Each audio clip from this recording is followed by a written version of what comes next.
noviembre de 2024. En esta mañana de Radio Esquina, la luz y la voz de Sanlúcar de Barrameda. Bueno, como es habitual, pues ya tenemos aquí a nuestro pediatra, Jaime Aparicio Santos. Muy buenos días, Jaime. Buenos días, José. ¿Cómo buenos estamos? días, Esperanza. Y buenos días, Bien, ¿no? oyentes. Bien. Esas navidades bien, ¿no? Por lo pronto. Bueno, las perspectivas son buenas. Buenas, ¿no? Las perspectivas son buenas. A ver cómo se van desarrollando los acontecimientos. Bueno, nosotros ya somos como los entrenadores, a ver si nos comemos las uvas en enero. Sí. Esperemos Bueno, que todo vaya bien que todo y se vaya desarrolle correcto. Muy satisfactoriamente. Muy De bien. momento las perspectivas son buenas. Bueno, Jaime, continúa con las etapas del crecimiento, ¿no? Te quedaste Sí, otro día en una etapa y ahora continúa. Sí, porque pienso que para no cansar a los oyentes tampoco hay que ir dosificando de alguna manera estas etapas para no decir todo el mismo día, porque además pues podríamos decir que es una cantidad de información que Claro. muchas personas la asimilarán según sus necesidades y otras pues a lo mejor desconectan porque es algo que no les Claro. interesa en un momento determinado, ¿no?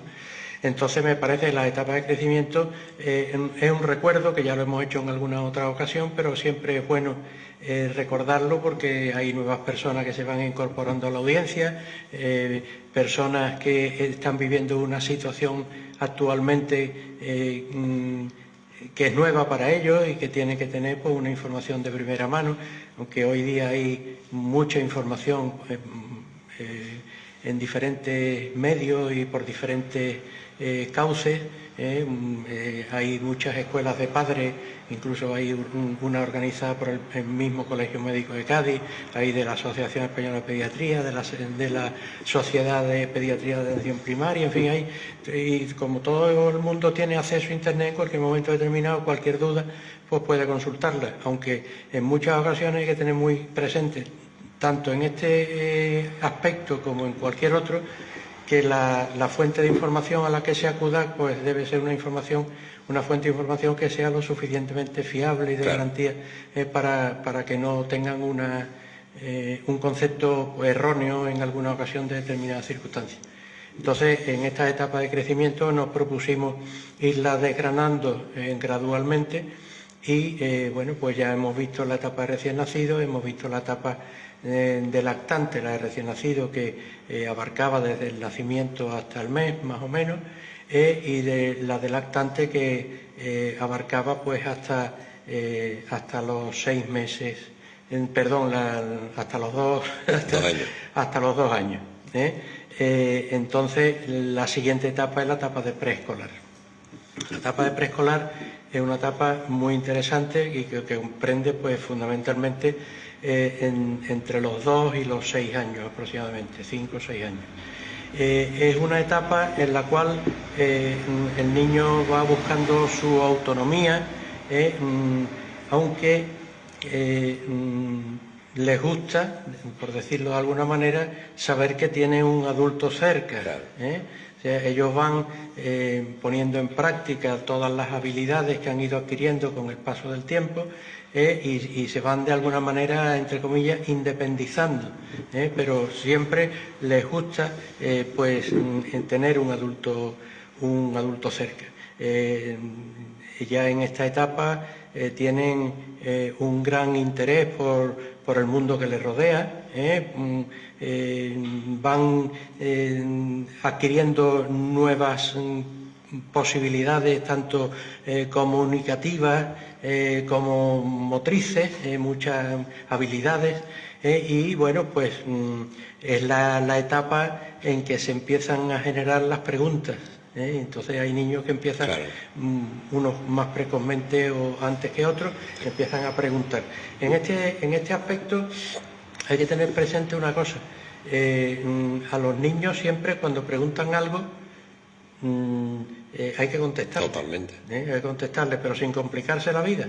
Hay que responderle en función de las capacidades que tiene ese niño. Bueno, un niño de 2 años a lo mejor habla y se comunica con un grupo de palabras que ya tiene adquiridas y que va adquiriendo con el tiempo, pero a lo mejor todavía a esa edad pues no lo entiende todo, obedece órdenes, lo único que le falta es hablar y hay niños que a los 2 años pues todavía no hablan, se demora un poco más la adquisición de esa habilidad, pero ya lo hemos repetido en algunas ocasiones, hay niños que tardan en hablar, pero cuando empiezan a hablar, pues casi se puede decir que lo hacen correctamente. Claro. No es como a otras edades más pequeñas, en que empiezan a chapurrear, a decir, a designar determinadas situaciones o determinadas cosas o objetos con una palabra que a lo mejor pues es ininteligible, pero en este aspecto siempre se entiende que perfectamente qué es lo que quiere decir cuando lo dice claramente, pero cuando pregunta, con el paso del tiempo y va adquiriendo madurez, va preguntando, hay que contestarle, claro. Hay que responderle siempre a las preguntas que vaya haciendo, pero como digo, sin complicarse la vida, de acuerdo con la maduración que el niño va teniendo. Es la época en que es muy importante que el niño se vaya socializando, interactúa con otros niños, con la familia, con juguetes incluso. Es una etapa en que pues tienen una gran imaginación en muchas ocasiones, ¿no? Y entonces, bueno, pues primero a lo mejor pues se sienten más cómodos o mejor con un amiguito o con una amiguita, pero con el paso del tiempo pues esa socialización les lleva a establecer relación con grupos, incluso pues bueno, pues llega el momento en que no solamente juegan 2 niños, sino juegan varios niños. Entonces pues es importante facilitarle esa posibilidad y hacerlo al aire libre. En muchas ocasiones ahí es necesario que tanto los padres como los cuidadores, quien sea que esté, los tutores del niño, se preocupen de que haga mucha vida al aire libre. En esta época en que vivimos hay de alguna forma, podríamos decir, una cierta adicción a las pantallas. Entonces, en ocasiones, para que el niño se distraiga, para que el niño te deje tranquilo en un momento determinado, se le da el móvil o se le pone una pantalla con dibujitos y tal, que eso en algún momento determinado, pues bueno, puede ser aceptable, pero hay que huir totalmente de ese remedio. Al niño a estas edades fundamentalmente hay que facilitarle la posibilidad de que juegue al aire libre, que juegue con otros niños, que utilice incluso determinados juguetes como pueden ser triciclos, bicicletas, pero siempre evidentemente bajo la supervisión del adulto. Claro. O sea, al niño hay que facilitarle el que juegue al aire libre y que esté interactuando y jugando con otros niños, pero siempre bajo la vigilancia del adulto, que no quiere decir que se esté coartando la libertad, porque pendiente, vamos, ¿no? Digamos, cediéndole libertad a medida que van siendo mayores. Pero los niños a esta edad evidentemente no conocen el peligro, entonces hay que dejarles sueltos, libres, pero siempre bajo vigilancia, para los niños, como digo, que no conocen el peligro, que no tengan ninguna situación en la cual pues, puedan tener algún problema. Hay una cosa que a estas edades sucede porque es una forma de la reafirmación de la personalidad del niño, de la maduración que van adquiriendo. El niño en ocasiones pues tiene tendencia a tirarlo todo, a pelearse incluso con otros niños, a llegar incluso a la violencia física, podríamos decir.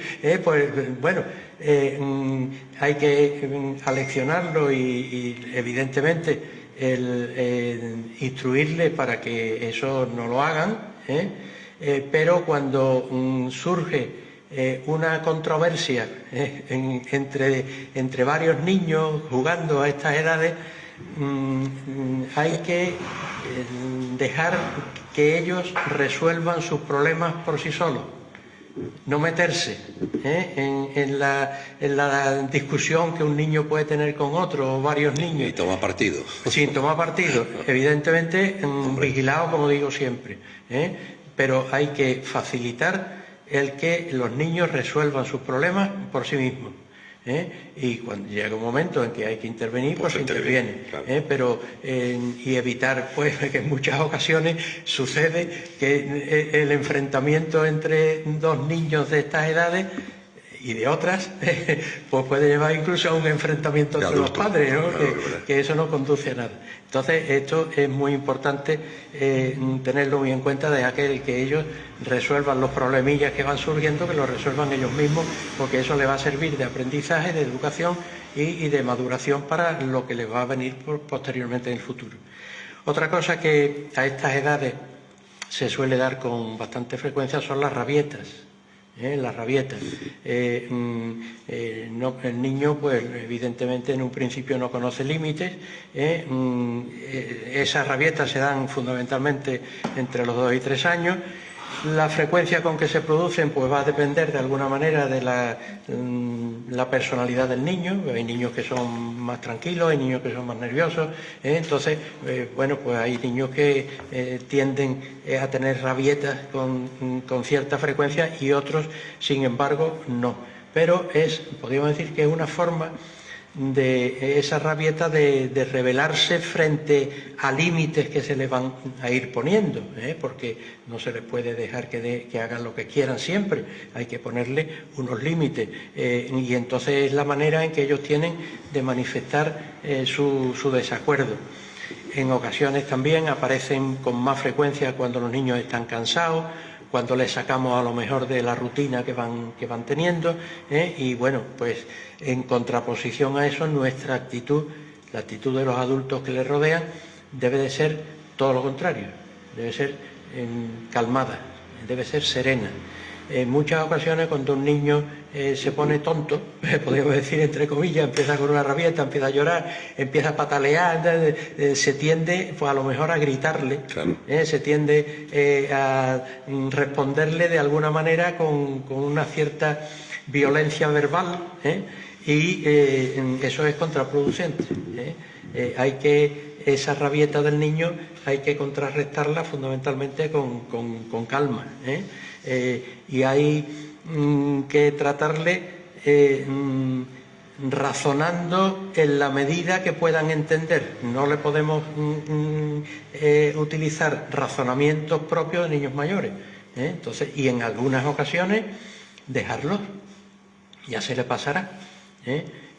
No hay que preocuparse porque a lo mejor pues el niño empieza a llorar porque se le ha antojado alguna cosa y no se le ha dado, y el niño sigue y sigue y sigue y sigue, y en ocasiones lo que hay que hacer es olvidarte, dejarlo, al cabo del tiempo ya se le pasa, se calma, sí. Porque de alguna forma, aparte de querer conseguir aquello que están demandando, lo que quieren es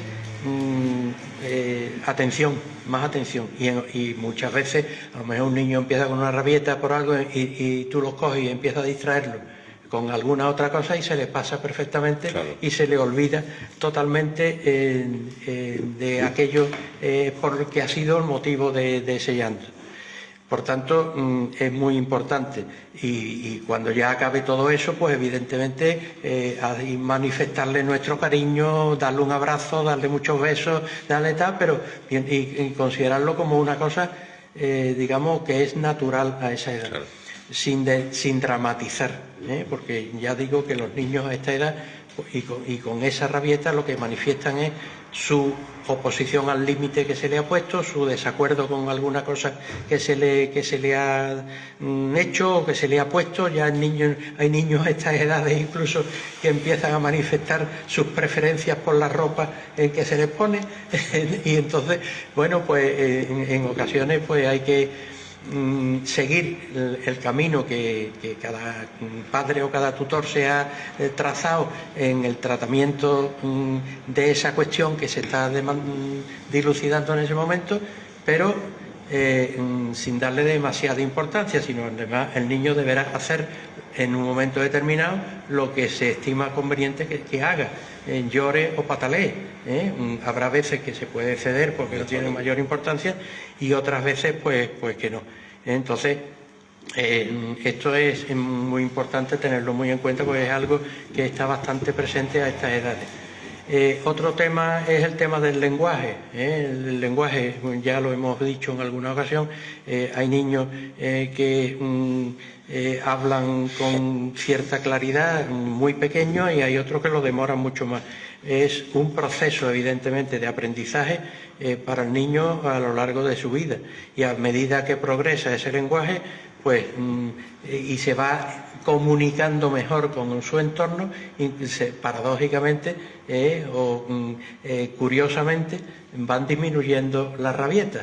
A medida que el niño va siendo capaz de entender, siendo capaz de comunicarse, esas rabietas van disminuyendo.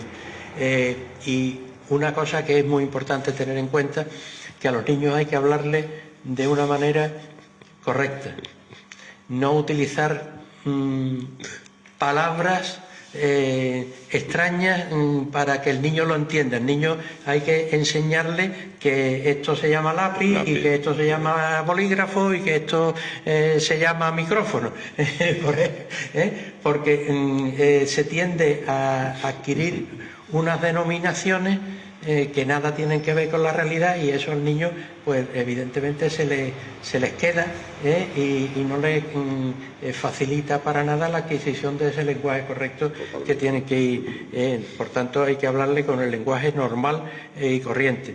Hay niños que tienen un vocabulario más grande que otros, más abundante en palabras, digamos, pero se estima, pues, por ejemplo, que a los 5 años un niño puede manejar alrededor entre 1.500 y 2.000 palabras.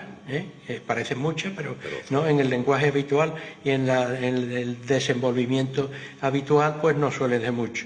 Y si el niño pronuncia mal un determinado objeto, una determinada palabra, nosotros tendremos que corregirle, decirle cómo se dice correctamente, sin reñirle, sin que ellos consideren que se le está castigando de alguna manera, ¿no?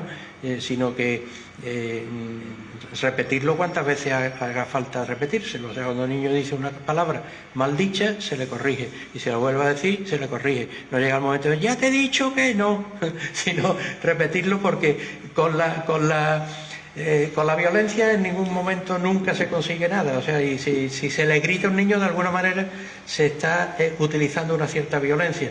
No se le debe hablar al niño gritando, porque si se le habla gritando, le estamos enseñando a que él aprende a gritar. Aprende a gritar. Entonces el niño hay que hablarle con serenidad, con calma, con tranquilidad, porque eso el niño lo va captando y lo va asimilando. Y cuando hay que corregirle sin acritud, como quiero decirle, hay que corregirle con total tranquilidad, porque de alguna manera lo que estamos haciendo es facilitándole su aprendizaje, enseñándole y preparándolo para el futuro, ¿no?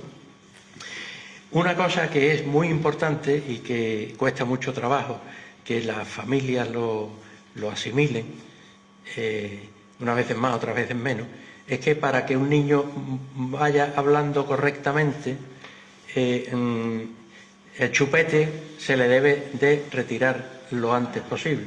El chupete es pues un sustitutivo del pezón del pecho materno. Y llega un momento en que ya eso no tiene sentido. ¿Que le sirva al niño para tranquilizarlo? En muchas ocasiones sucede que sí, que el niño se tranquiliza, claro. Pero ya llega un momento, no solamente por las alteraciones que puedan sufrirse a lo largo en la arcada dentaria, porque eso también tiene su repercusión en la conformación de la dentadura, sino porque le está impidiendo pues, el lenguaje correcto. Claro. El uso del chupete. El chupete hay que retirárselo lo antes que se pueda. Y a estas edades que estamos hablando, ya a los 2 o 3 años, ya eso está totalmente proscrito. Por lo cual yo hago una llamada a todos aquellos padres y abuelos que todavía tengan nietos o hijos con chupete con más de 2 años, que se lo quiten, porque eso les facilita la adquisición correcta del lenguaje. Claro. Y además, otra cosa también, las comidas, la alimentación a esas edades ya tiene que ser una alimentación similar a la del adulto, en cuanto a textura de alimentos. O sea, hay que evitar los purés, las papillas, y a estas edades el niño tiene que masticar El niño tiene que masticar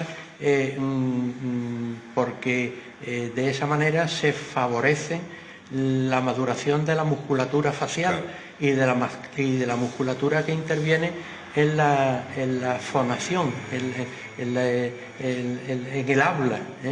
Por tanto, en dos cosas importantísimas: suprimir el chupete y hacer que el niño mastique. Evitar papilla, evitar puré ya a estas edades, que hay que dárselo más partidito, pues se le da más partidito, más cortadito, perfectamente. Claro. Pero evitar, digamos, ese tipo de alimentación, porque de alguna manera el niño ya a estas alturas ya tiene una dentición suficiente como para poder masticar. Y bueno, ya sabemos que para qué sirven cada uno de los dientes: los incisivos para cortar, los caninos para desgarrar y los molares para triturar, ¿no? O sea, esto es muy importante tenerlo en cuenta. Es importante también a estas edades seguirle, pues leerle cuentos, hablar con ellos a su manera, evidentemente, jugar con ellos, facilitarle, leyéndole cuentos, le estamos facilitando la afición por la lectura, que también es muy importante irlo inculcando en los niños cuanto más pequeños. Evidentemente a esa edad no saben leer, pero hay muchos cuentos con muchos dibujos y entonces el padre o la madre o el tutor, quien sea, le lee el cuento, le enseña los dibujos, el niño se ilusiona y el niño va adquiriendo esa afición por la lectura, que es muy importante y que desgraciadamente hay, digamos ya, jóvenes y niños ya que con capacidad para leer correctamente, que no tienen una gran afición por la lectura, y eso, aparte de darte cultura, te da vocabulario. Claro. y te favorece, digamos, muchísimo las relaciones con el mundo en que vivimos, ¿no? Los juegos que hay que facilitarle a estas edades, pues también debemos de potenciar de alguna manera tanto la motilidad gruesa como la motilidad fina. En cuanto a la motilidad gruesa, pues bueno, andar con ellos, llevarlo al parque, como hemos dicho antes, dar paseos, montar en bicicleta, con pedales o sin pedales, facilitarle la natación, que ya a estas edades pues es muy importante que tenga el contacto con el agua, con la debida protección y la debida vigilancia, pero es muy importante favorecerle el ejercicio físico, que es lo que ayuda pues a que la motilidad gruesa madure. Y en cuanto a lo que hablamos de motilidad fina, pues facilitar y poner a su disposición medios para que puedan pintar, para que puedan colorear, para que puedan hacer puzzles, para que utilicen juegos con plastilina, juegos de los mecanos, la construcción, en fin, todo adecuado evidentemente a su edad, que hay juegos que están perfectamente estructurados según las edades de cada niño, pero es muy importante facilitarles esa posibilidad, porque de esa manera no estamos solamente ayudando a su maduración psíquica, sino que le estamos ayudando a que la motilidad fina, la motilidad de las manos, que va a ser muy importante en toda la vida, vaya adquiriendo esa madurez que necesita. ¿Que hay que ponerle límites a los niños? Pues por supuesto que hay que ponerles límites. Y nuestra obligación, la obligación de los adultos, una de ellas es ponerles límites. A los niños no hay que dejarle que hagan lo que les dé la gana, porque yo a lo largo de mi vida profesional y no profesional, porque eso lo hemos comprobado todos en muchos momentos, a lo mejor un niño ha hecho algo que no es adecuado, tal, y el padre, tú le has dicho algo, yo se lo he dicho en alguna ocasión en el ejercicio de mi profesión, le dice, no, es que el niño quiere, es que el niño, no, vamos a mirar usted, el niño quiere, pero eso no está bien. No es correcto, no es adecuado para el lugar donde está, pues claro, usted tendrá que ponerle los límites correspondientes, que a lo mejor entra en rabieta, como habíamos visto antes, porque es más pequeño. Pues bueno, ya se le pasará, pero los límites hay que ponérselos. porque eso le sirve para que el niño vaya pues adquiriendo la noción de lo que puede y lo que no puede. No hay que ponerle muchos límites, deben ser pocos y claros. Es decir, no sirve para nada hacerle una lista interminable de cosas que no puede hacer, porque eso no conduce a nada, pero que poquito a poco, incluso a medida que van surgiendo las circunstancias, el niño lo va aprendiendo. Por ejemplo, ¿qué te digo yo? Que no debe de cruzar la calle sin mirar a un lado y a otro, y si es posible siempre de la mano de un adulto. Eso el niño lo aprende, y eso le sirve, y si en algún momento lo va a hacer, se le pone freno, se le recuerda lo que se le ha dicho. No te he dicho que no, esto no puedes hacerlo, y se le explica por qué. Porque puede venir un coche, después coger, puede estar. Eso es importante. Pues que te digo yo otra cosa, que no meterse en el agua sin estar con un adulto. Porque ya hemos visto la cantidad de accidentes que se producen como consecuencia tanto en el mar como en las piscinas, por ejemplo. No irte con extraños, pues eso es una cosa que todos los padres hemos tenido en algún momento esa inquietud, ¿no? y esa enseñanza. No meterte el dedo en la nariz, cosas, no morder no sé qué, ponerle cositas pequeñas, cosas cortas, según las circunstancias que se van produciendo, pero que el niño debe de aprender a que tiene que tener límites, y que esos límites pues le van a servir pues para protegerse a sí mismo y para tener pues una convivencia normal. Jaime, ¿no te parece a ti, perdón que te interrumpa, que esta etapa de crecimiento los adultos la tomamos más divertida sin tener en cuenta que es una etapa, teniendo en cuenta que el lenguaje, la movilidad, la educación, el saber estar, la investigación, el descubrimiento, es una etapa trascendental? Pero sin embargo nosotros en general no se le da la importancia que no la tomamos como una etapa más bien divertida y sin embargo tiene una trascendencia para el futuro. Por supuesto. Digamos lo que el niño aprende y asimila en los primeros años es fundamental, incluso a nivel de su maduración cerebral. Total. Evidentemente. Es fundamental. Yo siempre digo que la tarea de padre, porque hablamos lógicamente en la mayoría de las ocasiones los niños están bajo el cuidado de los padres, y si no son los padres por las circunstancias que sea, son tutores, pero el equivalente a los padres. La profesión de padre es la más difícil del mundo, para la que no se estudia, y entonces evidentemente hay que buscar asesoramiento en algunas ocasiones, hay que informarse, porque hoy día, como hemos dicho al principio, existe el tema de la escuela de padres, o sea, a las cuales se les enseña muchísimas cosas del tratado de cómo hay que tratar a los niños, pero tener muy presente de que esa tarea de padre, cuya obligación fundamental es cuidar, alimentar y educar a los hijos, hay que hacerlo desde el principio. Dice el refrán castellano: al arbolito desde pequeñito, ¿vale? Se puede trasladar a esta situación.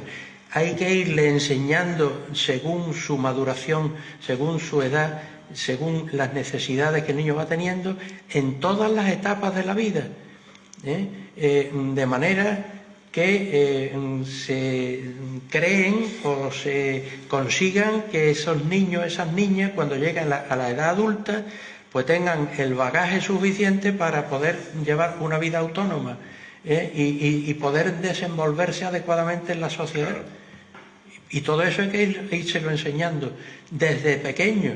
En la época de lactantes, con las cosas que hay que hacer con los lactantes, porque los niños van aprendiendo. Rápido. Los lactantes se dan cuenta en muchas ocasiones de las circunstancias, de las situaciones, y eso lo van asimilando, no lo pueden expresar, pero lo van asimilando y les va sirviendo para el futuro.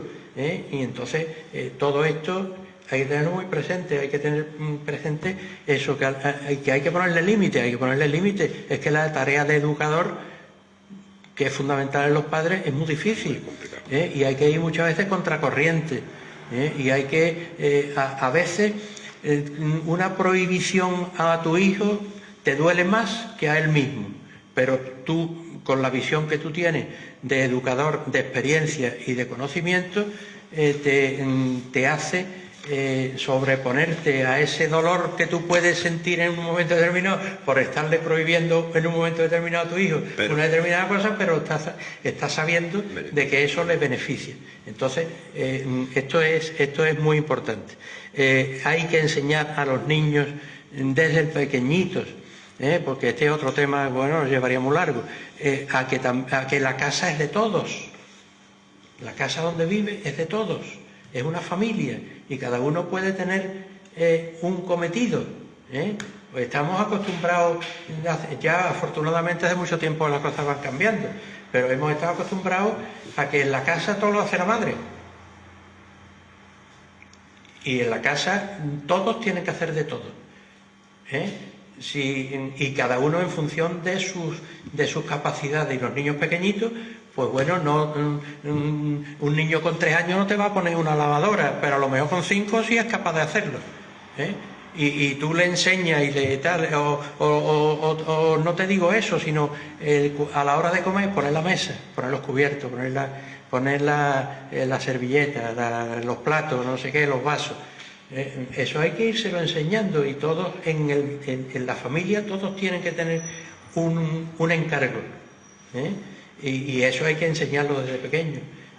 En la familia hay que hacer todo de todo, que si un día tiene que barrer algo que se ha caído y lo puedes barrer porque tus capacidades son adecuadas para barrerlo, tendrás que barrerlo. Y como eso digo, enseñarle a los niños desde pequeñitos, según su maduración, por ejemplo, a hacer su cama. Cuando sales de la habitación, a lo mejor un día normal y corriente no te da tiempo, que te levantas porque tienes que ir al colegio, vale, pues bueno, la cama te la hace tu madre, pero los fines de semana la haces tú. Entonces, es una manera de irle enseñando a que tienen responsabilidad común en todo lo que es la familia, y eso de alguna manera les sirve después para su vida, autónoma, que más tarde o más temprano les va a llegar, y cuando te independizas, pues tienes, digamos, un bagaje de conocimientos que si no te lo han enseñado, pues te encuentras totalmente inerme y virgen. O sea que estos son cosas que parecen tontas, pero que son bastante importantes, y que, como tú bien dices, es una etapa en la cual no se le da importancia al niño, se toma como un juego, se toma como tal, bueno, el niño, pero al niño hay que jugar con ellos, hay que quererlo mucho, hay que abrazarlo, hay que besarlo, todo lo que tú quieres, pero hay que ponerle límites, y hay que enseñarle lo que debe, lo que no debe, lo que puede, lo que no puede, lo que es correcto, lo que no es correcto. Más que nada para el futuro, para el bien de él, ¿no? Sí, y para su convivencia en sociedad, ¿no? Que el niño se va socializando progresivamente. Entonces, hay que de alguna manera enseñarle, por otra parte, de que la ley del talión, el ojo por ojo y el diente por diente, no, hay que, si es posible, devolver bien por mal, y muchas veces, el otro día, no sé, yo no recuerdo dónde lo escuché, un niño que sentía que un compañero de la clase le estaba haciendo bullying y lo fastidiaba cada vez que podía, y el niño y se lo contó a su padre, y el padre, con buen criterio, le aconsejó que un día que le llevara un regalo al niño, y el otro se quedó lógicamente sorprendido. Si yo que te estoy fastidiando, ¿a qué viene esto ahora? Lo desmontó. Lo desmontó totalmente, y llegaron a ser buenísimos amigos. Ahora, si tú, un niño que te está fastidiando, le devuelves lo mismo que te está haciendo, pues lógicamente lo que te crea es un enemigo, y lo que te enseña de alguna manera a que esa es la actitud, y esa no es la actitud correcta. O sea que... Bien, bueno, pues hay muchos temas, hay otras cosas también que son muy interesantes a estas edades, desde el punto de vista, podríamos decir, no solamente educacional, sino sobre el punto de vista médico, podríamos decir, y es fundamental que hay una cosa importantísima, es el control de esfínteres. El control de esfínteres, el niño que se hace pipí o que se hace caca, bueno, pues también de alguna manera se les puede ayudar a que pidan cuando sienten la necesidad, porque bueno, cuando un niño, por ejemplo, a una determinada edad ya no controla los esfínteres, o se hace caca o se hace pipí, un niño con 4, con 5 años, eso no es normal. Entonces hay que pedir ayuda médica, porque puede haber muchos problemas que se pueden solucionar o que pueden tener su origen en alguna enfermedad que hay que tratar. Un tema que preocupa mucho a los padres, que es el tema de la enuresis nocturna, que el niño se hace vivir por la noche, toda la noche. Entonces y por día vuelve. Eso, bueno, es motivo de consulta, no cabe duda, pero hay que diferenciar. Los pediatras lo tenemos muy claro. Normalmente una enuresis no es patológica hasta por encima de los 5 años aproximadamente. Y hay que diferenciar si ha controlado y ha dejado de controlar o si no ha controlado nunca. Entonces, todo esto son temas que son importantes tenerlos en cuenta, pero que en un aspecto concreto es muy interesante el ayudarle al niño a que o pida pipí o pida caca. Normalmente suelen pedir caca antes que pipí, y bueno, hacerle ver lo feo, lo maloliente, lo asqueroso, lo no sé cuánto. Y esos niños lo van, y hay algunos que a lo mejor en vez de pedir se esconden y se ponen en un rincón, y cuando bueno, pues no darle mayor importancia, sino simplemente irle aleccionando progresivamente para que cuando llegue un momento, sin que ellos consideren que eso es algo negativo, que te pidan cuando tienen necesidad de hacer pipí o cuando tienen fundamentalmente necesidad de ir al bate, poner sus adaptadores en los bates correspondientes para que el niño se pueda sentar. Una cosa muy importante, al niño no se puede sentar en el váter igual que si fuera un adulto. Si hay que ponerle un adaptador, hay que poner, y sobre todo un apoyo para los pies. El niño no debe sentarse en el bate con los pies colgando. Hay que ponerle un apoyo para los pies, importante, porque bueno, en ese acto intervienen una serie de músculos que es muy importante facilitarle, digamos, la función, exactamente. Bien. Y desde el punto de vista médico, sobre todo los pediatras, en esta etapa, todas las etapas son interesantes porque hay que estar alerta, pero según te he escuchado siempre de tu clase, la cantidad de variantes hay que tener en cuenta cuando esta etapa de 3 a 6 años, los diagnósticos, en fin, algunos detalles, la importancia del seguimiento, claro, que soy muy protagonista en esta etapa. Sin duda, los pediatras tenéis que estar muy importante, muy importante. Hoy día, casi por obligación se tiene la asistencia a las consultas de niños sanos, que era lo que toda la vida de Dios era la puericultura. Entonces ya eso está arreglado. Entonces cuando un niño va a una consulta a una determinada edad, el pediatra tiene en cuenta una serie de hitos que tiene que vigilar y tiene que preguntar para estar alerta si hay alguno que sea motivo de preocupación o de seguimiento. Que tenéis que dominar muchas variantes. Sí, mucho, porque lógicamente no todos los niños hacen lo mismo a la misma edad, claro, pero hay un margen, y dentro de ese margen se puede ver si el no alcanzar el hito que se trata de valorar puede significar algo importante o simplemente de momento necesita vigilancia. Pero hay veces que cuando tú tienes delante una cosa concreta, que tú ves que ya esto no es normal y hay que poner en marcha los mecanismos necesarios para llegar al diagnóstico del motivo por el cual no se ha adquirido esa... pero en el tema educacional es muy importante. En el tema médico, ya digo, las revisiones que se hacen, pues y los padres, porque tienen también información, mucha información, pues también pueden demandarle al médico en un momento determinado, preguntarle sobre un determinado tema. Pero en el tema educacional de la convivencia, que también es muy importante tenerla en cuenta, ahí el médico no entra. A veces sí, pues te consulta, te dice, te pregunta, y entonces tú le das algún consejo, pero cuidar de la vida física y psíquica, y tal, pero después de la vida de relación y de convivencia, eso ya se excede un poco al tema sanitario. Jaime, como siempre, muy agradecido por tu didáctica. Venga. Gracias a vosotros. Buen fin de semana. Igualmente. Venga. La pausa y ya estamos aquí.